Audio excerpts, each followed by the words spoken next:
नमस्कार साथीहरू, म राजु पौडेल, स्टक इन्भेस्टर तथा शेयर बजारको विश्लेषक। नेपालको शेयर बजारमा कारोबार हुने विभिन्न सेक्टरहरूले आर्थिक वर्ष 78-79 को फर्स्ट क्वार्टरको रिपोर्ट धमाधम प्रकाशन गर्ने क्रम जारी छ। त्यसै क्रममा नेपालको शेयर बजारमा कारोबार गर्ने र लगानीकर्ताहरूको माझमा हटकेको रूपमा देखा परिरहेको एउटा सेक्टर फाइनान्स सेक्टरका विभिन्न कम्पनीहरूले यो फर्स्ट क्वार्टरको रिपोर्ट प्रकाशन गरिसकेको अवस्थामा विभिन्न फाइनान्शियल इन्डिकेटरहरूबाट अध्ययन गर्दाखेरि कुन फाइनान्स कम्पनी बेस्टमा पर्छन्, बेस्ट 5 मा पर्छन् भन्ने बारेमा आज महत्त्वपूर्ण भिडियो लिएर तपाईहरु समक्ष प्रस्तुत भएको छु। यो भिडियो हेरिसकेपछि बेस्ट 5 फाइनान्स कम्पनीहरू कुन कुन रहेछन् भन्ने कुरा तपाईहरुलाई अवगत हुनेछ भन्ने कुराको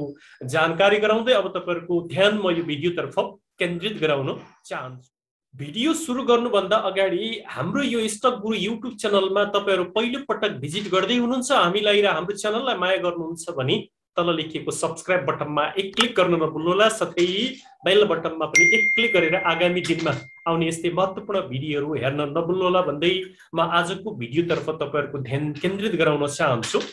अहिलेसम्म नेपालको शेयर बजारमा कारोबार हुने 14 वटा फाइनान्स कम्पनीले फर्स्ट क्वार्टरको रिपोर्ट प्रकाशन गरिसकेको अवस्था छ। अब म तपाईहरुलाई विभिन्न इन्डिकेटरहरूको आधारमा कुन फाइनान्स कम्पनी अव्वल छ र टप 5 भित्र पर्न सफल भएको छ भन्ने कुराको बारेमा जानकारी गराउन चाहन्छु। नम्बर 1 म प्राइसको आधारमा सबैभन्दा हाईएस्ट प्राइस भएको कुन फाइनान्स कम्पनी हो, टप 5 भित्र कुन कुन पर्छन् भन्ने कुरा म जानकारी गराउन गइराखेको छु। एमफिल जसको 1084 यसको प्राइस रहेछ भने आईसीएफसी 956.7 रहेछ। त्यसैगरी गोर्खा फाइनान्स 877.1 रहेछ भने गुडविल फाइनान्स कम्पनी लिमिटेडको 789 रुपैयाँ यसको प्राइस रहेछ भने जानकी फाइनान्स कम्पनी लिमिटेडको 712.2 रहेछ। यसरी टप 5 हाईएस्ट प्राइस भएका फाइनान्स कम्पनीहरुमा एमफिल 1 नम्बरमा पर्न सफल भयो भने 5औं नम्बरमा चाहिँ जानकी फाइनान्स लिमिटेड पर्न सफल भएको अवस्था देखिन्छ। अब म तपाईहरुलाई पेड अप क्यापिटलको आधारमा सबैभन्दा बढी पेड अप क्यापिटल बनाएर आफूलाई स्ट्रङ कम्पनीको रूपमा उभ्याउन सफल फाइनान्स कम्पनीहरू मध्ये टप 5 मा आईसीएफसी फाइनान्स कम्पनी लिमिटेडको 1,02,82,65,000 भन्दा बढी यसको पेड अप क्यापिटल रहेछ भने एमफिल मञ्जुश्री फाइनान्सको 96,53,95,000 रहेछ। त्यसैगरी पोखरा फाइनान्स लिमिटेडको 96,31,45,000 भन्दा माथि रहेछ भने एसआई इन्भेस्टमेन्ट फाइनान्स लिमिटेडको 89,1,34,00,000 भन्दा बढी यसको पेड अप क्यापिटल सहित आफूलाई चौथो नम्बरमा उभ्याउन सफल भएको छ भने सेन्ट्रल फाइनान्स लिमिटेडको पेड अप क्यापिटल 88,10,35,000 भन्दा बढी सही टप 5 भित्र पर्न सफल भएको रहेछ। यसरी आईसीएफसी फाइनान्स लिमिटेडको पेड अप क्यापिटल सबैभन्दा बढी र स्ट्रङ कम्पनीको रूपमा पेड अप क्यापिटलको आधारमा 1 नम्बरमा यो पर्न सफल भएको छ भने अब हामी रिजर्भको आधारमा सबैभन्दा बढी रिजर्भ भएको कम्पनीमा गुडविल फाइनान्स कम्पनी लिमिटेड जसको पे रिजर्भ चाहिँ 1,18,33,07,000 भन्दा बढी यसको रिजर्भ छ। पेड अप क्यापिटल भन्दा बढी यसको रिजर्भ देखिएको छ भने दोस्रोमा एमफिल जसको 85,86,03,000 यसको रिजर्भ छ भने आईसीएफसी फाइनान्स जसको 61,78,06,000 भन्दा बढी यसको रिजर्भ देखिन्छ भने चौथो नम्बरमा गुडविल फाइनान्स कम्पनी लिमिटेडको चाहिँ 56,22,11,000 भन्दा बढी यसको रिजर्भ देखिन्छ भने पाँचौं नम्बरमा चाहिँ Guheshwari merchant bank and finance company लिमिटेडको चाहिँ 50,75,09,000 यसको रिजर्भ देखिन्छ। यसरी रिजर्भको आधारमा सबैभन्दा स्ट्रङ कम्पनीको रूपमा गुडविल फाइनान्स कम्पनी लिमिटेड 1 नम्बरमा पर्न सफल भयो भने दोस्रोमा एमफिल पर्न सफल भएको छ। त्यसैगरी नेट इन्ट्रेस्ट इन्कमको आधारमा सबैभन्दा बढी ब्याज आम्दानी आर्जन गर्न सफल पनि गुडविल फाइनान्स कम्पनी लिमिटेड देखा परेको छ, जसको ब्याज आम्दानी 1,14,30,93,000 भन्दा बढी यसले चाहिँ फर्स्ट क्वार्टरमा ब्याज आम्दानी आर्जन गर्न सफल भएछ भने आईसीएफसी दोस्रोमा रहेछ जसको चाहिँ 11 करोड 3,28,000 भन्दा बढी यसको चाहिँ नेट इन्ट्रेस्ट इन्कम देखा पर्यो भने एमफिल को चाहिँ 8 करोड 20,93,000, प्रोग्रेसिभ फाइनेन्स लिमिटेड को चाहिँ 8 करोड 5,74,000 र पाँचौंमा चाहिँ Shri investment finance company limited को 7 करोड 10,36,000 भन्दा बढी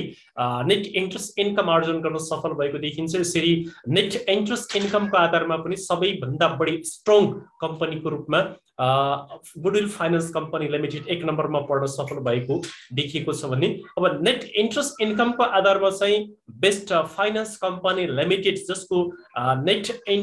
प्रॉफिट यसले चाहिँ फर्स्ट क्वार्टरमा 12 करोड 11,60,000 आर्जन गर्न सफल भएको रहेछ भने त्यसैगरी गुडविल फाइनेन्स कम्पनी लिमिटेड को चाहिँ 7 करोड 11,88,000 भन्दा बढी यसले नेट प्रॉफिट आर्जन गर्न सफल भएको रहेछ। तर हामीले के कुरा हेर्नुपर्ने हुन्छ त भन्दा के यसले अपरेटिङ बिजनेसबाट यति नेट प्रॉफिट आर्जन गर्न सफल भएको बेस्ट फाइनेन्स कम्पनीले भनेर पनि बुझ्नुपर्ने हुन्छ। मैले बुझे अनुसार बेस्ट फाइनेन्स कम्पनी लिमिटेडले प्रोभिजन को ब्याकअप गरेर यति राम्रो प्रॉफिट आर्जन गर्न सफल भएको हो कि जस्तो मलाई लागिराखेको छ। तर गुडविल फाइनेन्स कम्पनी लिमिटेड को चाहिँ अपरेटिङ प्रॉफिटबाट नै यसले राम्रो नाफा आर्जन गर्न सफल भएको छ भने तेस्रोमा आईसीएफसी फाइनेन्स जसको 4 करोड 76,52,000 भन्दा बढी यसले नेट प्रॉफिट आर्जन गर्न सफल भएको छ फर्स्ट क्वार्टरमा भने चौथोमा चाहिँ प्रोग्रेसिभ फाइनेन्स कम्पनी लिमिटेड जसको 3 करोड 36,74,000 भन्दा बढी यसले नेट प्रॉफिट आर्जन गर्न सफल भएको रहेछ भने पाँचौं नम्बरमा मञ्जुश्री फाइनेन्स कम्पनी लिमिटेड जसको चाहिँ 2 अरब 86 करोड 93 लाख नेट प्रॉफिट आर्जन गर्न सफल भएर यसरी नेट प्रॉफिटमा पनि बेस्ट फाइनेन्स कम्पनी लिमिटेड 1 र दोस्रोमा गुडविल फाइनेन्स कम्पनी लिमिटेड पर्न सफल भएको छ भने अब हामीले ईपीएस बाट हेर्दाखेरि सबैभन्दा बढी ईपीएस आर्जन गर्न सफल बेस्ट फाइनेन्स कम्पनी लिमिटेड देखा परेको छ जसको 58.44 यसको ईपीएस छ भने गुडविल फाइनेन्स कम्पनी लिमिटेड को जसको 32.8 छ। हामीले धेरै पटक तपाईलाई भनिसक्यौं 20 भन्दा माथि ईपीएस भएको कम्पनी ज्यादै राम्रो मानिन्छ जबकि यसको 58 छ भने यसको 32.8 छ दोस्रोमा। तेस्रोमा आईसीएफसी 18.6 छ भने चौथोमा चाहिँ जानकी फाइनेन्स 18.6 यसको पनि। त्यसपछि प्रोग्रेसिभ फाइनेन्स लिमिटेड को 16.18, एसआईएफसी को 12.48 र एमफिल जो फोर्थ क्वार्टरमा धेरै राम्रो रिपोर्ट प्रस्तुत गरेको थियो त्यसको जम्मा 11.88 ईपीएस सहित आफूलाई 6औं 7औं नम्बरमा उभ्याउन सफल भएको देखिन्छ भने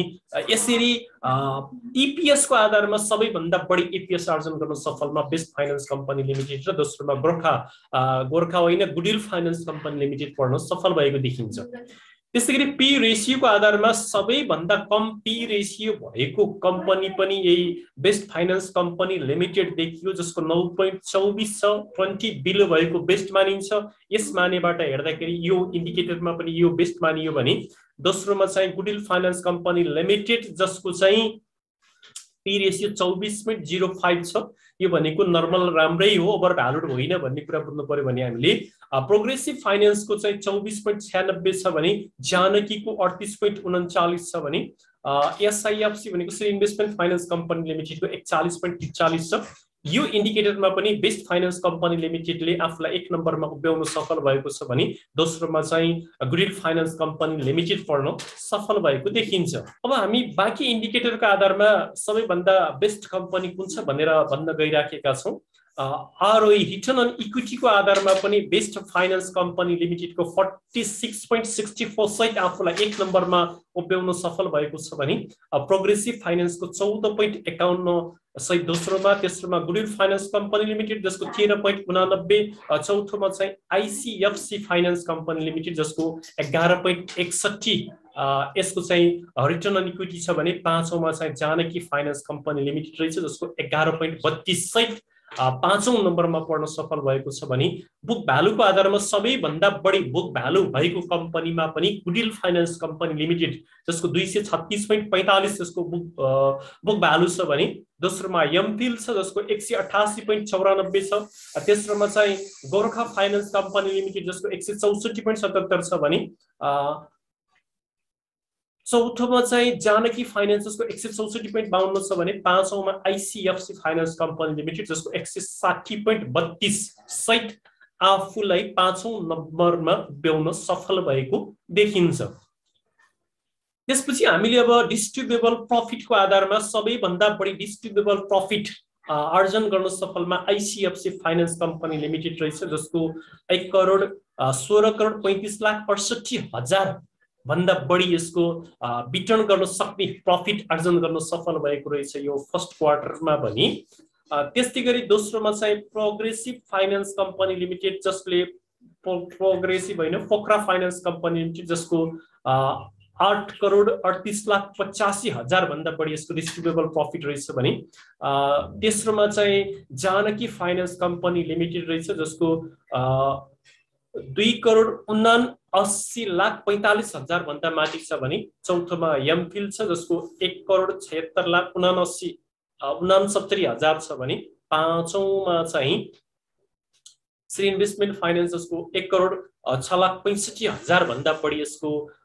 वितरण गर्न सक्ने प्रफिट फर्स्ट क्वार्टरको आधारमा देखा परेको छ भने डिस्ट्रिब्युटेबल प्रफिटको आधारमा सबैभन्दा बढी डिस्ट्रिब्युटेबल प्रफिट भएको पनि आइसिएफसी फाइनान्स कम्पनी लिमिटेड नै देखियो जसको 63.84